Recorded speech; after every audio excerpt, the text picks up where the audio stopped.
For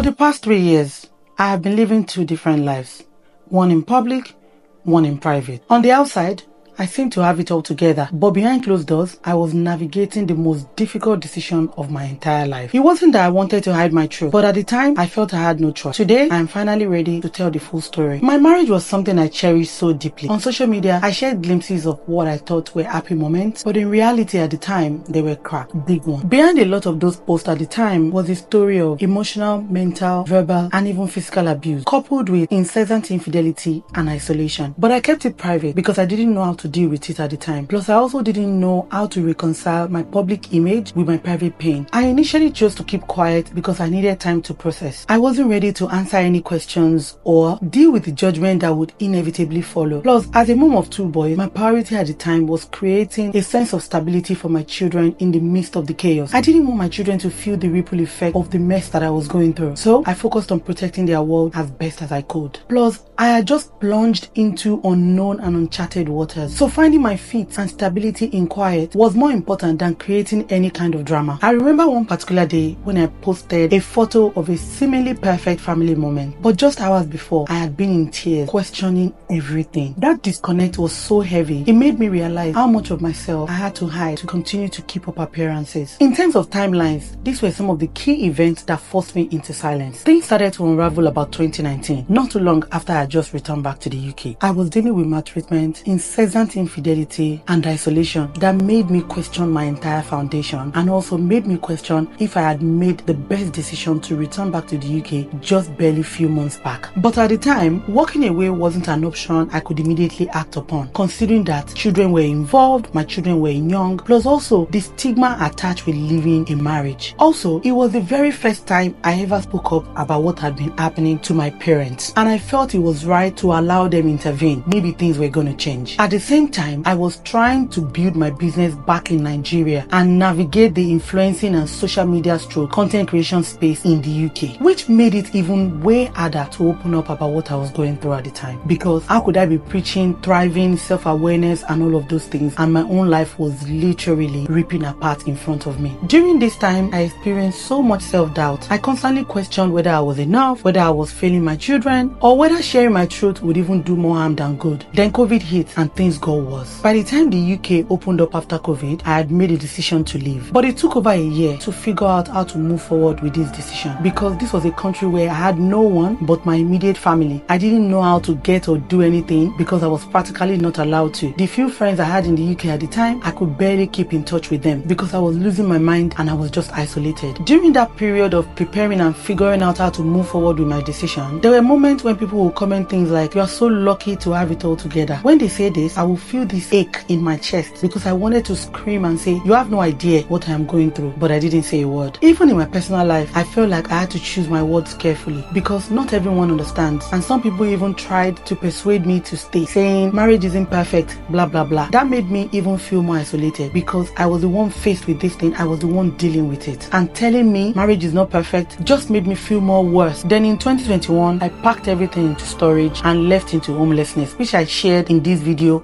here. After we left, things were very difficult, for social media was one of the hardest to deal with. I'll get DMs from people I don't know saying things like, "You're such a strong woman," and I would wonder at the time if I was lying to people by not sharing the truth. But honestly, at the time, I just wasn't ready. I needed to find my feet in this new city, get us a decent place to live, find a source of livelihood, and generally just figure out my life with my babies, which is what you've all seen me do in the past couple of years alone, especially if you follow me on social media. If you're wondering what made me decide to share, the turning point came when I realized that I was done living a double life. I've done so much healing in private, and now I feel strong enough to own my story without any fear of being judged by anyone. Plus, I realized that sharing my truth could inspire someone else who may be going through something similar. It's not about me anymore. But even though I had decided to share, I wasn't sure how or when to share, so I kept procrastinating and overthinking it. Why now is the right time? First, the Lord has been nudging me to share, and in specific words, I heard him say to me, "My daughters are trapped, going through exactly what you went through, and your message and experience is what they need to pull them out. Don't wait till another tragedy. At a different time, even more recently, I heard him say to me, I didn't put you through the things you went through for you to allow doubt, shame, and overthinking silence you. Honestly, also, I am finally in a place where I can look back at this chapter with gratitude for the lessons it taught me rather than shame for how things ended. I have rebuilt my life hand in hand with God, and I want to start this new year with complete transparency. Preparing to share this was not easy. I prayed about it, I journaled through it, and I also spoke to people who I trusted. I needed to be sure that this wasn't a decision driven by emotion, but more by purpose. This experience has taught me so much about resilience, self-love, and the power of making hard choices for the right reasons. It has shown me that there is no shame at all in starting over, and our struggles don't define us. Instead, they refine us. I have also learned that privacy is sometimes necessary to heal, but transparency is what builds connection. There is a time for both, and I hope that sharing this now helps somebody feel seen, heard, and understood. To those of you who supported me, even without knowing exactly what I was going through, I want to say a big thank you. Your kindness and encouragement kept me going. If you ever felt like I misled you, I hope you can see that wasn't my intention. I was simply trying to survive and do what was best for me and my children. Moving forward, I'm focusing on building my life with joy, purpose, and an open heart. I'm excited to continue sharing this journey with you and hopefully inspire you to find your own strength in the process. I'd love to hear from you in the comments. Have you ever faced a moment where you had to protect your peace by staying silent? Let's share and learn from one another. And if you're new here, don't forget to like, subscribe, and join me for more conversations about growth and purpose. Thank you for watching. Remember, your story matters, and it is never too late to rewrite it. Bye.